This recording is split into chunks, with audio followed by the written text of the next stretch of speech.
बिस्मिल्लाहिर्रहमानिर्रहीम अस्सलाम वालेकुम students, welcome to another video. I hope you are doing well. So आज की इस वीडियो में मैं आपसे शेयर करूंगा जो फेडरल बोर्ड की ई कचहरी की जो मीटिंग आज हुई है उसके जो इंपॉर्टेंट पॉइंट्स थे, उसमें जो इंपॉर्टेंट डिस्कशंस की गई हैं, इंपॉर्टेंट डिसीजंस लिए गए हैं रिगार्डिंग एग्ज़ाम्स 2024 और इसके अलावा जितनी भी पॉलिसीज़ हैं जिसमें आपकी एग्ज़ाम पॉलिसी, जिसमें आपके जो है वो चेकिंग जो मार्क्स हैं, मार्क्स पॉलिसी है, और उसके अलावा और भी बहुत सारे पॉइंट्स थे वो मैं आपसे शेयर करता हूँ। मैंने यहाँ पर लिख रखे हैं, ठीक है। सो फर्स्ट पॉइंट है इसका डेट शीट फॉर HSSC। तो इंटर की जो रिसेंटली डेट शीट जो है वो अनाउंस की गई है, तो उसमें बहुत सारे स्टूडेंट्स को ये प्रॉब्लम्स थी, बहुत सारे स्टूडेंट्स की तरफ से ये पॉइंट रेज किया गया था कि जो उनकी डेट शीट है वो काफ़ी कंजस्टेड है, तो इस पर कोई नज़रसानी की जाए। तो फेडरल बोर्ड की तरफ से ये क्लियरली मौक़िफ़ है चेयरमैन का कि डेट शीट जो है वो बिल्कुल एक्यूरेट है, इसमें किसी किस्म का भी कोई रद्द-बदल नहीं होगा, ये बिल्कुल ठीक डेट शीट है। तो अब आप जितने भी स्टूडेंट्स हैं फर्स्ट ईयर सेकेंड ईयर के, वो अपनी इसी डेट शीट के मुताबिक अपनी प्रेपरेशंस करें, ठीक हो गया। फिर उसके बाद जो नेक्स्ट पॉइंट है जी, passing marks policy for 9th and 11th, ठीक है जी। जो 9th क्लास के स्टूडेंट्स हैं और 11th यानी फर्स्ट ईयर के जो स्टूडेंट्स हैं, इनके लिए जो पासिंग मार्क्स का जो क्राइटेरिया है, जो रिसेंटली अभी एक नोटिफिकेशन भी शेयर किया गया था, तो वो जो पासिंग मार्क्स का क्राइटेरिया है वो 40% है 9th और फर्स्ट ईयर के लिए, जबकि passing marks policy for 10th and 12th, तो जितने भी मैट्रिक और सेकेंड ईयर के स्टूडेंट्स हैं उनके लिए जो पॉलिसी है वो अभी तक अनाउंस ऑफिशियली नहीं की गई, उस पर नज़रसानी की जा रही है। नेक्स्ट एक और मीटिंग होगी इंशाल्लाह, तो उसके अंदर ये डिस्कस किया जाएगा, क्योंकि जो 10th क्लास के स्टूडेंट्स हैं और जो सेकंड ईयर के जो स्टूडेंट्स हैं, इनकी जो इनरोलमेंट है या इन्होंने जो लास्ट टाइम पेपर दिए थे वो 33% वाले क्राइटेरिया के मुताबिक ही दिए थे, ठीक है। 33% के ऊपर पासिंग क्राइटेरिया के ऊपर उन्होंने पेपर्स दिए थे। होप्स हो कि इस दफ़ा भी इनका 33% वाला ही क्राइटेरिया रहेगा, ठीक हो गया। बाकी 9th और 11th के जो स्टूडेंट्स हैं उनके लिए ये कंफर्म है 40% के क्राइटेरिया के ऊपर ही वो पास होंगे, ठीक है।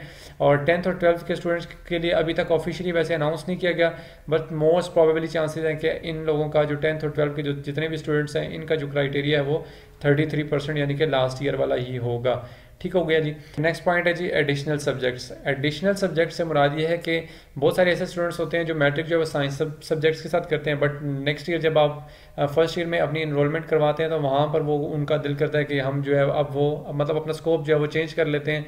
वो चाहते हैं कि अब हम जो है वो फर्स्ट ईयर में आर्ट्स के सब्जेक्ट पढ़ लें या कोई और हैं, या इसी तरह मेडिकल के स्टूडेंट्स हैं तो आगे जाकर वो फर्स्ट ईयर में जो है वो उसको चेंज करके कंप्यूटर में कन्वर्ट कर लेते हैं, या कोई और करना चाहते हैं तो वो कर सकते हैं, ठीक हो गया। इसके अलावा बहुत सारे ऐसे स्टूडेंट्स हैं जो प्राइवेट जो है वो अपना एग्ज़ाम देना चाहते हैं, तो प्राइवेट स्टूडेंट्स के लिए अगर वो साइंस सब्जेक्ट्स रखते हैं तो उनके लिए जो है वो प्रैक्टिकल का जो प्रूफ है, सर्टिफिकेट जो होता है प्रैक्टिकल के प्रूफ का सर्टिफिकेट जो है वो उनको मस्ट देना होगा, ठीक हो गया जी। फिर नेक्स्ट पॉइंट आपके पास ये इंप्रूवमेंट एग्जाम पॉलिसी। तो इंप्रूवमेंट एग्जाम पॉलिसी ये है कि बहुत सारे ऐसे स्टूडेंट हैं जिन्होंने मैट्रिक कर लिया होता है, ठीक है। अब वो चाहते हैं कि हम अपने पेपर्स को इम्प्रूव करें, क्योंकि उनके मार्क्स अच्छे नहीं आए तो वो अब इम्प्रूव करना चाहते हैं, ठीक है जी। वो कर सकते हैं, जब तक वो नेक्स्ट डिग्री के लिए अप्लाई नहीं कर लेते तब तक वो जो है इम्प्रूवमेंट दे सकते हैं। इसी तरह फर्स्ट ईयर और सेकंड ईयर वाले स्टूडेंट भी हैं, वो भी इसी तरह इम्प्रूव कर सकते हैं अपने पेपर्स को, और जब तक कि वो नेक्स्ट जो क्लासेज हैं उसके अंदर इनरोलमेंट नहीं करवा लेते, यानी कि ग्रेजुएशन में जब तक नहीं चले जाते तब तक वो अपने एग्जाम को इम्प्रूव कर सकते हैं। और याद रहे कि जो इम्प्रूवमेंट में बच्चे इम्प्रूव करते हैं पेपर को, ठीक है, तो उनके न्यू मार्क्स अगर ज़्यादा आ जाएं, ठीक है, तो वो बोर्ड की तरफ से वो लगाए जाते हैं उनके पेपर्स में, और अगर जो इम्प्रूवमेंट एग्जाम में अगर आपके नंबर कम आ जाए तो पुराने वाले नंबर ही दोबारा लग जाते हैं, ठीक हो गया। फिर नेक्स्ट है जी ई मार्किंग। अब ई मार्किंग से क्या मुराद है कि जो आपको ई शीट्स दी जाती हैं, ठीक है, आंसर शीट्स जिनके ऊपर आप अपने पेपर के सॉल्यूशंस या आंसर जो है वो लिखते हैं, तो उसमें बहुत सारे ऐसे बच्चे होते हैं, क्योंकि जो ई शीट है उसके अंदर हर क्वेश्चन की एक स्पेसिफिक स्पेस दी गई है, ठीक है, उसी के अंदर आपने अपना क्वेश्चन जो है वो कंप्लीट करना होता है। तो बहुत सारे स्टूडेंट्स जो हैं वो ये मिस्टेक कर देते हैं कि क्वेश्चन नंबर 2 की जगह क्वेश्चन नंबर 3 को लिख देंगे और क्वेश्चन नंबर 3 की जगह क्वेश्चन नंबर 2 को लिख देंगे। तो जब भी ऐसा कोई प्रॉब्लम हो तो आप क्या करें, उस क्वेश्चन को लेट्स सपोज कि अगर आपने मिस्टेकनली क्वेश्चन नंबर 2 की जगह क्वेश्चन नंबर 3 लिख दिया, तो आप उस क्वेश्चन नंबर 3 को काट के उसके आगे जो है वो क्वेश्चन नंबर 3 या उसको वाइट करके वाइटो करके तो उसके आगे क्वेश्चन नंबर 3 को लिख दें। हाँ, अगर ये प्रॉब्लम आप हो जाए, अगर आप ये कर दें कि आप क्वेश्चन नंबर 2 की जगह 3 को लिख दें, यानी कि आपने बिल्कुल चेंज ही कर दिया और जो क्वेश्चन नंबर 2 था उसकी जगह 3 लिख दिया और क्वेश्चन नंबर 3 की जगह 2 लिख दिया, बिल्कुल उलट कर दिया, तो फिर आपके वैसे इस तरह का जो पेपर है वो चेक नहीं होता, ये जो आपका जो इसके नंबर हैं वो आपको बिल्कुल नहीं मिलते, ठीक है, जब भी अगर ये मिस्टेक अगर आप करेंगे।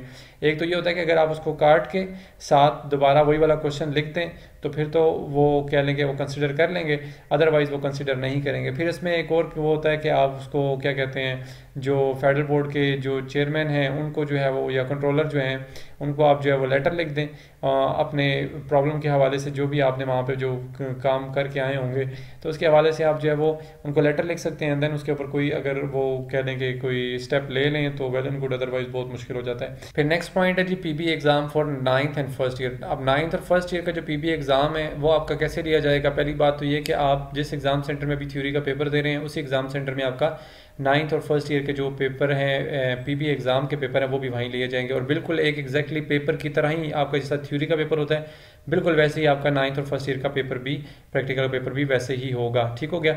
मैंने इसके ऊपर कंप्लीट वीडियोस बनाई हुई हैं 9th और फर्स्ट ईयर के जो जितने भी हैं 9th 10th के जितने भी प्रैक्टिकल्स हैं इनके ऊपर कंप्लीट वीडियोस बनाई हुई हैं, तो आप वो भी देख लीजिएगा, वहाँ से आपको बहुत सारी रहनुमाई जो है वो मिल जाएगी। फिर उसके बाद पीबी एग्ज़ाम है जी for 10th and second year यानी 12th क्लास। तो जो 10th क्लास के मैट्रिक के और 12th क्लास के जो स्टूडेंट्स हैं उनका जो पीबी एग्ज़ाम है वो कैसा होगा। उनका जो प्रैक्टिकल एग्ज़ाम है वो होगा जी उनकी लेबॉर्ट्रीज़ में। ठीक हो गया। और लेबॉर्ट्रीज़ में जस्ट उन्होंने परफॉर्म करना है और इसमें किसी किस्म की भी आपकी नोटबुक नहीं होगी, ना ही वाइवा वाशो होगा। ठीक है, वाइवा भी नहीं होगा, नोटबुक भी नहीं होगी, जस्ट आपका जो है प्रैक्टिकल आपने परफॉर्म करना है। परफॉर्म करने के बाद आपको कोई एक क्वेश्चन पेपर और उसके साथ एक आपको एक आंसर शीट के लिए कोई पेपर दिया जाएगा जिसमें आपने जो प्रैक्टिकल परफॉर्म करना है, परफॉर्म करने के बाद उसकी फाइंडिंग सोल्यूशन जो भी है वो सब के सब एक पेपर पे लिख के एग्जाम जो भी वहाँ पे कंट्रोलर होगा उनको आपने दे देना है। ठीक है, तो ये 10th और सेकंड ईयर वालों के इस तरह के एग्जाम्स होंगे प्रैक्टिकल्स के। फिर न्यू बुक्स की अगर बात की जाए तो न्यू बुक्स के हवाले से ये कहा गया कि जो न्यू बुक्स हैं अभी जो रिसेंटली न्यू बुक्स आई हैं जितनी भी फेडरल बोर्ड के अंदर फर्स्ट ईयर और 9th क्लास की, तो इनके हवाले से ये कहा गया कि ये बुक्स जो हैं वो रेफरेंस बुक्स हैं। ठीक है, और इन बुक्स को आपने एज अ रेफरेंस ही लेना है क्योंकि आपका जो पेपर है वो कंसेप्चुअल होगा। तो आपने बिल्कुल ये नहीं समझना कि आपने ये जस्ट एक बुक कर ली जो नेशनल बुक फाउंडेशन की अभी बताई गई है, तो अगर आपने ये कर ली और आपका पेपर जो है 100% हो जाएगा, तो नेवर एवर ऐसा नहीं होगा। आपने क्या करना है जी, आपकी ये बुक है रेफरेंस बुक है। ठीक है, तो आपका पेपर ऐसा लो बेस कंसेप्चुअल ही होगा। ठीक है, तो वो एक ओपन बुक होता है जो कंसेप्चुअल पेपर होता है, तो आपने इसमें से कॉन्सेप्ट जस्ट क्लियर करने हैं। ये नहीं समझना कि ये बुक कर लेंगे तो आपके 100% हो जाएगा, नहीं, इसके अलावा भी आपने क्वेश्चनिंग करनी है। ठीक है, तो ये न्यू बुक है। और दूसरी बात, ये बुक जो है वो इंशाल्लाह ईद के बाद तक होप्स हो कि ये प्रिंटिंग इसकी हो जाएगी। अभी तक जो है इनके दो चैप्टर्स के पीडीएफ हैं। ठीक है, इंशाल्लाह ईद के बाद तक जो है वो इसकी प्रिंटिंग भी हो जाएगी और नेक्स्ट वीक तक होप्स हो नेक्स्ट वीक तक जो है वो फुल पीडीएफ फॉर्म में आपको बुक्स जो है वो मिल जाएंगी। ठीक हो गया जी। तो ये इंपॉर्टेंट डिसीजंस, इंपॉर्टेंट जो पॉइंट्स थे मैंने आपसे जो है वो शेयर कर दिए आज की ई कचहरी के। होप्स हो कि इसमें आपको किसी किस्म का कोई क्वेश्चन नहीं होगा। अगर फिर भी कोई क्वेश्चन हो तो आप कमेंट बॉक्स में पूछ सकते हैं। नेक्स्ट वीडियो तक के लिए अपना बहुत सारा ख्याल रखिएगा। All the best. अल्लाह हाफिज़।